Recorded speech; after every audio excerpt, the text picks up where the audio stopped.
बिस्मिल्लाहिर्रहमानिर्रहीम। आज हम ज़ूलॉजी के चैप्टर नंबर 4 का आगाज़ करेंगे, जो एंजाइम्स और एनर्जी के बारे में, एनर्जी ट्रांसफॉर्मेशन के बारे में, लिविंग सिस्टम के अंदर जो वर्किंग होती है उसके बारे में। तो सबसे पहले हम कहते हैं व्हाट इज़ एनर्जी। तो एनर्जी हम कहते हैं कैपेसिटी टू डू वर्क, कोई भी काम करने की सलाहियत को एनर्जी कहा जाता है। और जो वर्क है वो एक्चुअली एनर्जी में, जो एनर्जी है वो एक्चुअली वर्क के अंदर ट्रांसफॉर्म हो जाती है। एनर्जी किसी भी फॉर्म के अंदर ट्रांसफॉर्म हो सकती है। फॉर एग्जांपल एक प्लांट है, वो सूर्य की एनर्जी को एब्जॉर्ब करता है और उसे केमिकल एनर्जी के फॉर्म के अंदर स्टोर कर देता है। उसी प्लांट को हम बर्न करते हैं तो हीट एनर्जी जनरेट होती है। इसका मतलब है एनर्जी हीट के फॉर्म के अंदर हो सकती है, जो एक फर्नेस के अंदर हुआ है, एक साउंड के फॉर्म के अंदर हो सकती है, जैसे कि एक जेट प्लेन प्रोड्यूस कर रहा है। एक इलेक्ट्रिकल एनर्जी होती है जो एक बल्ब लाइट में प्रोवाइड कर रहा होता है। एक मैग्नेट की पुल हो सकती है, या आप सीटी स्कैन करते हैं, एमआरआई करते हैं, उसमें इलेक्ट्रोमैग्नेटिक रेज जो है ना, वो रेडियोएक्टिव रेज जो है वो यूज़ हो रही होती है। एनर्जी की दो स्टेट्स होती है अमूमन। काइनेटिक एनर्जी जो कि मोशन की वजह से होती है, जैसे कि एक वाटरफॉल कहीं से गिर रही है तो उसमें जो थंडरिंग पैदा हो रही है वो काइनेटिक एनर्जी की वजह से पानी मूव कर रहा है। नंबर 2 पोटेंशियल एनर्जी, जो कि स्टोर्ड फॉर्म के अंदर अवेलेबल होती है। किसी भी केमिकल कंपाउंड के अंदर बॉन्ड्स की फॉर्म के अंदर ये एनर्जी स्टोर होती है। जितने भी लिविंग ऑर्गेनिजम्स होते हैं वो थ्रू आउट देयर लाइफ्स उन केमिकल बॉन्ड्स को तोड़ते रहते हैं। उनकी बॉडी के अंदर मेटाबॉलिज्म होता है, कुछ बॉन्ड टूटते रहते हैं, कुछ बॉन्ड बनते रहते हैं, और इनसे जो एनर्जी रिलीज होती है वो अपनी डिफरेंट एक्टिविटीज़ के लिए उनको परफॉर्म करते रहते हैं। जब एनर्जी की मेजरमेंट की बात हम करते हैं तो ये in terms of heat production के हिसाब से मेजर कर रहे होते हैं। नॉर्मली जो लिविंग ऑर्गेनिजम्स के अंदर मेजरमेंट ऑफ एनर्जी के लिए यूनिट्स यूज़ होती हैं, उनको हम किलो कैलोरी और कैलोरीज के नाम से जानते हैं। किलो कैलोरी कहते हैं कि amount of heat energy required to raise the temperature of 1 kilogram of water for 1 degree centigrade. इसी तरह अगर हम कैलोरी करेंगे तो ये होगा number of the amount of heat required to raise the temperature of 1 gram of water from 14.5 to 15.5 degree centigrade. और एक लिविंग ऑर्गेनिज्म को, एक एनिमल ह्यूमन बीइंग की जो डेली एनर्जी की रिक्वायरमेंट है वो 2000 से लेकर 2500 किलो कैलोरी पर डे है। 2500 किलो कैलोरी पर डे उसकी रिक्वायरमेंट होती है। और हीट एनर्जी की स्टडी को थर्मोडायनेमिक्स कहते हैं, जिसको हम दो लॉज इसको गवर्न करते हैं। फर्स्ट लॉ ऑफ थर्मोडायनेमिक्स जो law of conservation of energy के नाम से भी जाना जाता है, जिसमें हम कहते हैं कि energy can neither be created nor be destroyed. जितनी रहती है उतनी रहती है। एक फॉर्म के अंदर एक फॉर्म से दूसरी फॉर्म में कन्वर्ट तो हो सकती है, लेकिन कभी भी वो डिस्ट्रॉय नहीं होती। इसका मतलब पूरी यूनिवर्स के अंदर एनर्जी जो हमेशा एक ही मिकदार के अंदर मेंटेन रहती है। जैसे कि एक गुलहरी है, वो नट्स खाती है, केमिकल एनर्जी अपनी बॉडी में ले जाती है, और फिर उसी एनर्जी को यूज़ करके दरख्त पे चढ़ती है, जो काइनेटिक एनर्जी फॉर्म में उसको यूज़ कर रही होती है। तो एनर्जी एक फॉर्म से दूसरी फॉर्म में यूज़ तो हो जाती है, कन्वर्ट तो हो जाती है, लेकिन it can not be created not be destroyed. Second law of thermodynamics जो है ये डिस्टॉर्शन को रिप्रेजेंट करता है कि कोई भी जो ऑब्जेक्ट नेचर में होता है, हर ऑब्जेक्ट डिसऑर्गेनाइज हो सकता है, और मुसलसल वक्त गुजरने के साथ साथ उसकी इस डिसऑर्गेनाइजेशन में मुसलसल इजाफा होता चला जा रहा है। इसकी मेजरमेंट को हम एंट्रोपी के नाम से जानते हैं। फॉर एग्जांपल अगर हम हीट एनर्जी को यूज़ करते हैं, कुछ हीट एनर्जी यूज़ होती है, और जो है गैस को हम जलाते हैं, गैस से हीट एनर्जी बनती है। वो हीट एनर्जी के ऊपर हमने चूल्हे के ऊपर एक हमने पानी रखा हुआ है, पानी उससे उबलता है। कुछ एनर्जी पानी को एब्जॉर्ब करने में इस्तेमाल हो गई, कुछ एनर्जी किचन के अंदर ज़ाया हो गई जो अब यूजेबल नहीं रही। तो जो ये अनयूजेबल एनर्जी है वो डिस्टॉर्शन के अंदर मुसलसल इजाफा करती चली जा रही है और ऑर्गेनाइजेशन करती चली जा रही है। इसे हम कहते हैं laws of thermodynamics. Second law of thermodynamics, मुसलसल डिस्टॉर्शन में इजाफा हो रहा है। जब हम एक्टिवेशन एनर्जी की बात करते हैं तो हम कहते हैं ये minimum amount of free energy which is required to start a chemical reaction. किसी भी केमिकल रिएक्शन को करने के लिए जो कम से कम फ्री एनर्जी की रिक्वायरमेंट होती है। फॉर एग्जांपल ये अमाउंट ऑफ एनर्जी को रिप्रेजेंट करता है। यहाँ पे टाइम को रिप्रेजेंट हो रहा है। रिएक्टेंट्स हैं, जब उनको एनर्जी प्रोवाइड की जाती है तो स्पेसिफिकली एक ख़ास लिमिट तक जब एनर्जी उनको प्रोवाइड कर देते हैं तो अचानक कुछ प्रोडक्ट्स बनना शुरू हो जाती है, और उसमें से एनर्जी जो एक्स्ट्रा एनर्जी वो रिलीज होना शुरू हो जाएगी। तो ये जो मिनिमम यहाँ से लेके यहाँ तक, ये जो पहले इस लेवल पे था, अब मैक्सिमम एनर्जी यहाँ तक पहुँची है, तो ये एनर्जी एक्टिवेशन है। प्रोडक्ट बनने के बाद जो एनर्जी एक्टिवेशन से एक्स्ट्रा एनर्जी होगी दैट विल बी लिबरेटेड, वो रिलीज हो जाएगी। तो ये मिनिमम अमाउंट ऑफ एनर्जी है जो रिक्वायरमेंट होती है किसी भी केमिकल रिएक्शन को करवाने के लिए, उसको हम एनर्जी ऑफ एक्टिवेशन के नाम से जानते हैं। रिएक्शन दो किस्म के होते हैं, एक्सर्गोनिक और एंडरगोनिक। एक्सर्गोनिक वो रिएक्शन होते हैं जिनमें जो रिएक्टेंट्स हैं उनकी energy as compare to products के ज़्यादा होती है, रिएक्टेंट्स की एनर्जी ज़्यादा है, प्रोडक्ट्स की एनर्जी कम है, ऐसी जो एक्स्ट्रा फ्री एनर्जी होती है वो एनवायरनमेंट में रिलीज़ हो जाती है। ऐसे को हम एक्सोथर्मिक या एक्सरगोनिक रिएक्शन का नाम देते हैं, जैसे कि रेस्पिरेशन है। इसी के रिवर्स क्या होता है, वो एंडरगोनिक होता है। एंडरगोनिक में रिएक्टेंट्स की एनर्जी जो होती है वो कंपैरेटिवली कम होती है एज़ कम्पेयर टू प्रोडक्ट्स के। अब इस सिस्टम कहते हैं कि इसके अंदर एनर्जी फिर एब्जॉर्ब होगी। एब्जॉर्ब होने में हम फोटोसिंथेटिक रिएक्शन के एग्जांपल दे सकते हैं, जिसमें सूर्य की एनर्जी एब्जॉर्ब करके ग्लूकोज का मॉलिक्यूल तैयार होता है।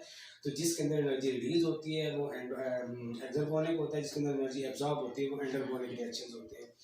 जब हम रिएक्शन रेट को और कैटालाइसिस को हम डिस्कस करते हैं तो रिएक्शन रेट हम कहते हैं कि अमाउंट ऑफ प्रोडक्ट फॉर्मेशन, कि जिस रेट पे प्रोडक्ट बन रही है, रिएक्टेंट्स जिस रेट पे प्रोडक्ट में कन्वर्ट हो रहे हैं पर यूनिट टाइम, उसे हम कहते हैं रिएक्शन रेट। और रिएक्शन रेट जो होता है ये डायरेक्टली डिपेंड कर रहा होता है, ये इसका क्या नाम है इसका, ये एनर्जी ऑफ एक्टिवेशन पे डिपेंड कर रहा होता है, रिलीज ऑफ एनर्जी पे डिपेंड नहीं करता। रिएक्शन एक्टिवेशन एनर्जी जितनी कम होगी उतना रिएक्शन जल्दी हो जाएगा, जितनी ये एनर्जी ज़्यादा होगी उतना रिएक्शन लेट होगा या स्लो होगा। शुरू में जब हम एनर्जी प्रोवाइड करते हैं तो कुछ मॉलिक्यूल ऐसे होते हैं जो कि एनर्जी बैरियर को क्रॉस करते हैं, उसके बाद ये रिएक्शन शुरू हो जाएगा। जैसे अगर ये डिफरेंस या कोई कहते हैं एक्टिवेशन एनर्जी ज़्यादा है तो इसका मतलब है रिएक्शन देर से होगा और स्लो होगा, और अगर एनर्जी कम है तो रिएक्शन जल्दी हो जाएगा और तेज़ी से रिएक्शन होगा।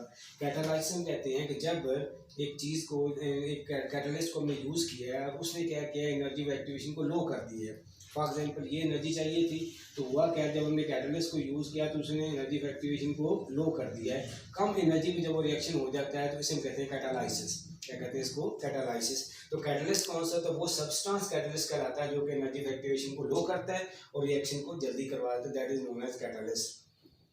हमारी अगर लिविंग ऑर्गेनिज्म की बात करेंगे तो लिविंग ऑर्गेनिज्म की बॉडी के अंदर जो एंजाइम्स हैं ये बायोलॉजिकल कैटालिस्ट के तौर पे यूज़ हो रहे हैं। तो यही काम करते हैं कि हमारी बॉडी के अंदर जितने भी केमिकल रिएक्शंस होते हैं, तमाम केमिकल रिएक्शंस की एनर्जी व एक्टिवेशन को लो करते हैं, जिससे वो रिएक्शंस बहुत तेज़ स्पीड से और जल्दी हमें प्रोडक्ट बना के अवेलेबल कर देते हैं, जिस तरह के हमारी लिविंग ऑर्गेनिज्म को रिक्वायरमेंट होती है टू मेंटेन देयर लाइफ।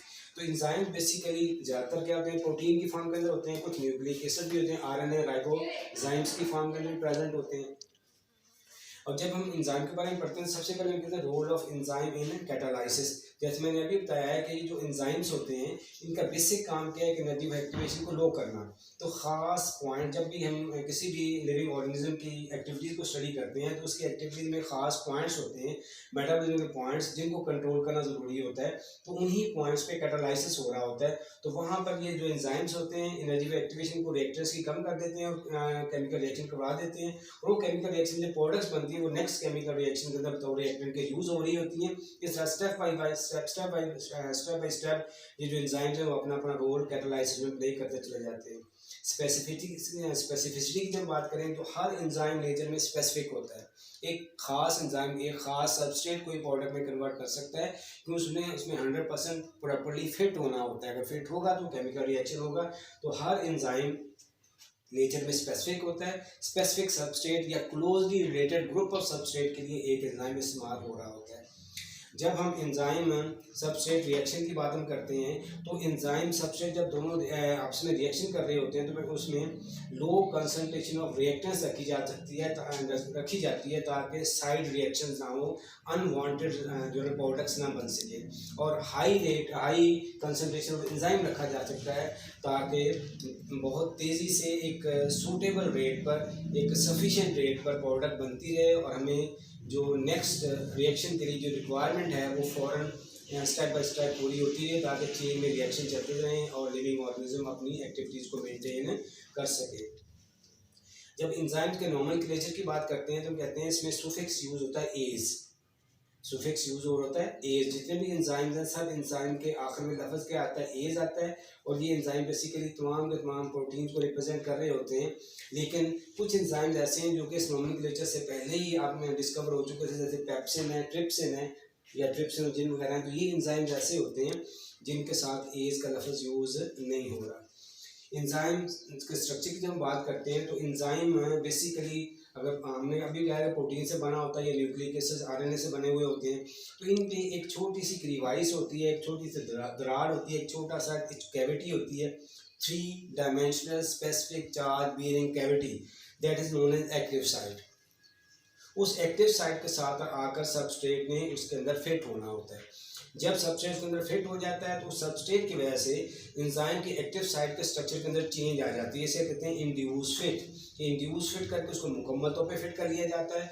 अब जो एक्टिव साइट है उसके इसके दो रीजन्स होते हैं, एक बाइंडिंग साइट और कैटालिटिक साइट। बाइंडिंग साइट ने उसको अपने साथ बाइंड कर लिया, अब कैटालिटिक साइट एक्टिव हो जाएगी और उस सबस्ट्रेट को प्रोडक्ट में तब्दील कर दिया जाएगा। तो ये इस तरह करके पूरा रिएक्शन हो जाता है। जब एंजाइम्स के फंक्शन की हम बात करते हैं तो इसी बात को दोबारा एडवाइस किया जाता है कि एक एंजाइम जो है उसने मिलना होता है एक सबस्ट्रेट के साथ। जब एक एंजाइम एक सबस्ट्रेट साथ मिलता है तो थोड़ी देर के लिए एंजाइम सबस्ट्रेट कॉम्प्लेक्स बनता है। एक्चुअली एंजाइम की जो एक्टिव साइट होती है उस एक्टिव साइट के कुछ जो लूज अमाइनो एसिड ग्रुप होते हैं, वो लूज अमाइनो एसिड ग्रुप जो होते हैं वो सबस्ट्रेट से मिल जाते हैं तो एंजाइम सबस्ट्रेट कॉम्प्लेक्स बन जाता है। अब वही अमाइनो एसिड के जो ग्रुप्स होते हैं फिर वो सबस्ट्रेट के स्ट्रक्चर के अंदर चेंज ले आते हैं, उसको कुछ बॉन्ड को तोड़ देते हैं, कुछ बॉन्ड नए बन जाते हैं, जिसकी वजह से सबस्ट्रेट प्रोडक्ट में तब्दील हो जाता है और एंजाइम जैसा था वैसे ही जितना था उतना ही रिलीज होकर अगला दोबारा से केमिकल रिएक्शन करवाने के लिए तैयार होता है। कि एंजाइम इसमें यूज ज़रूर हो रहा है लेकिन एंजाइम जो है ना वो सर्फ नहीं होता, इस्तेमाल नहीं होता, ख़त्म नहीं होता, उसकी मिकदार में कमी नहीं आती। वो जितना होता है उतना ही, जैसा होता है उतना वैसे ही नेक्स्ट रिएक्शन के लिए फिर से अवेलेबल होता है। तो ये था मेरा हमारा आज का लेक्चर। ओके, अल्लाह हाफिज़।